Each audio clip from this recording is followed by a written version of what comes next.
Ibrahim Traoré vient de lancer l'offensive qui pourrait anéantir définitivement la CEDEAO et humilier publiquement Alassane Ouattara.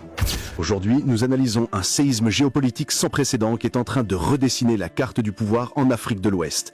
L'Alliance des États du Sahel vient de franchir le point de non-retour en transformant tout leur espace confédéral en un théâtre unique d'opérations militaires. Cette décision explosive marque un tournant historique dans la confrontation entre deux visions de l'Afrique. D'un côté, l'AES avec Ibrahim Traoré, Assimi Goïta et Abdourahmane Tiani qui incarnent la souveraineté totale.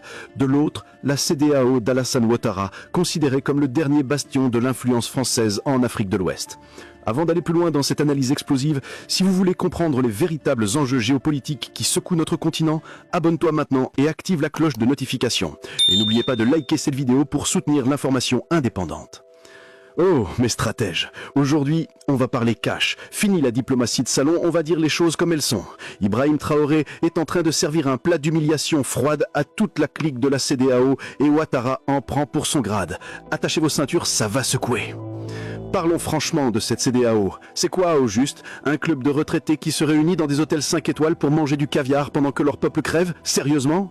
Regardez-les, ces présidents CEDEAO. Ils arrivent en costume Armani à 50 000 €, descendent de leur jet privé et viennent nous expliquer comment développer l'Afrique. MDR. Le seul développement qu'ils connaissent, c'est le développement de leur compte en Suisse.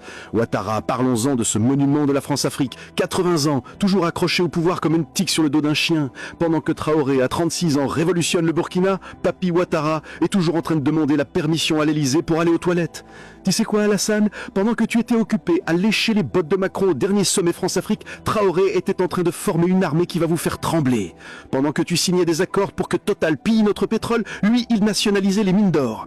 La CEDEAO, c'est devenu quoi? Le cimetière des ambitions africaines, un club VIP pour présidents vendus. Ils se réunissent, ils papotent, ils font des communiqués que personne ne lit et ils rentrent chez eux. Quelle efficacité! Les chiffres du bilan catastrophique de la CEDEAO. 45 ans d'existence égale 0 conflit résolu efficacement. Budget annuel de 400 millions de dollars égale 0 développement visible. 15 pays membres égale 15 façons différentes de servir l'Occident. 350 millions d'habitants égale 350 millions de déçus. C'est ça votre bilan? C'est ça que vous défendez, Ouattara? Maintenant, parlons du boss, Ibrahim Traoré. Ce mec, c'est le Freddy Krueger de la France-Afrique. Il hante les cauchemars de Macron et de sa clique. 36 ans et il fait trembler tout un système colonial vieux de 60 ans. Pendant que les dinosaures de la CEDEAO sont en train de compter leurs billets, lui, il compte les jours avant votre disparition.